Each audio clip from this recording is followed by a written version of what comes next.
Thanks, Mr. Chairman. I'm sorry I was late, but ironically, I've been at an intelligence briefing, and a large part of it has been about the Russians invading our election machinery. So it seems like it's my day on Russian involvement in our elections. We take this pretty personally in Illinois. In June of 2016, the Russians hacked into our voter file.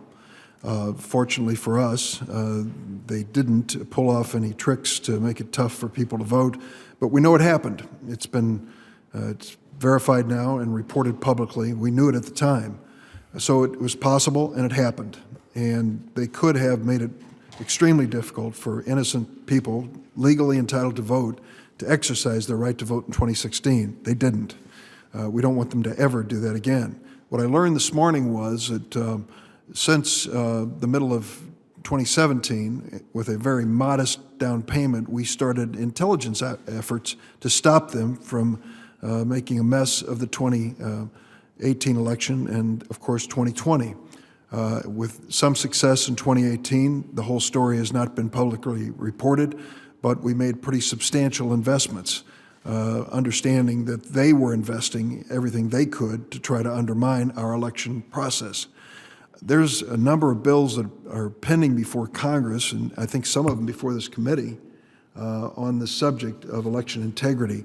Mr. Chairman, I wasn't here at the beginning. Are we going to be marking up any of those bills on election security? It was not a topic of discussion today, but at this point, I don't see any likelihood that those bills would get to the floor if we marked them up. Why? Same reason we couldn't get our bill to the floor last year. Which is?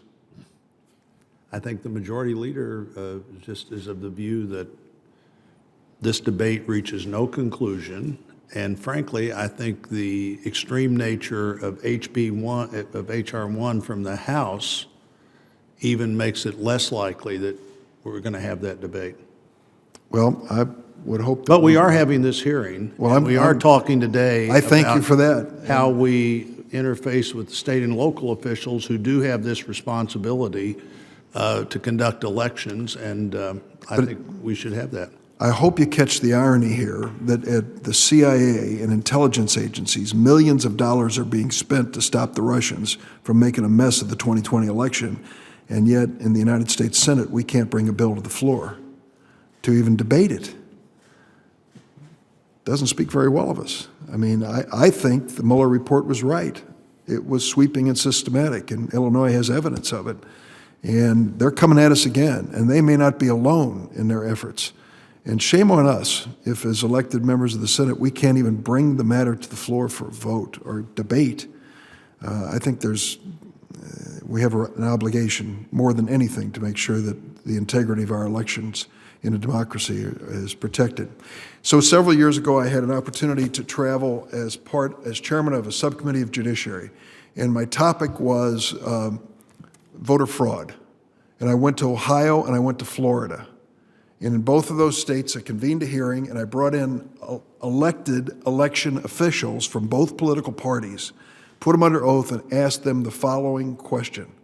What is the incidence of voter fraud in your state, Ohio, Florida? What is the incidence of voter fraud in your state, which led you to decide to require voter IDs and to limit the opportunities, the times when people can vote?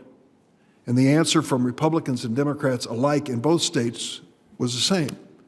None. No prosecutions for voter fraud in either of those states, maybe one.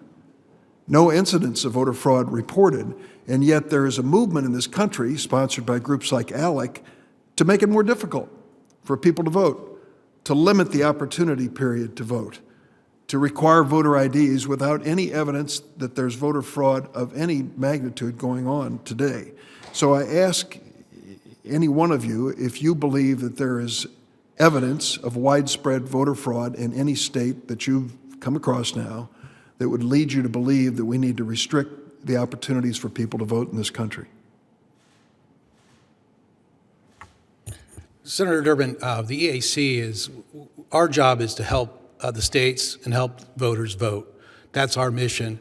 There may be incidents of voter fraud, there may be incidents of cyber intrusion, and that dramatically hurts voter confidence. It makes our job tougher, but we're going to strive, and I know that as we go across the country, we're hardening our electoral systems across the country, and we're preparing, as we did in 18, for 2020.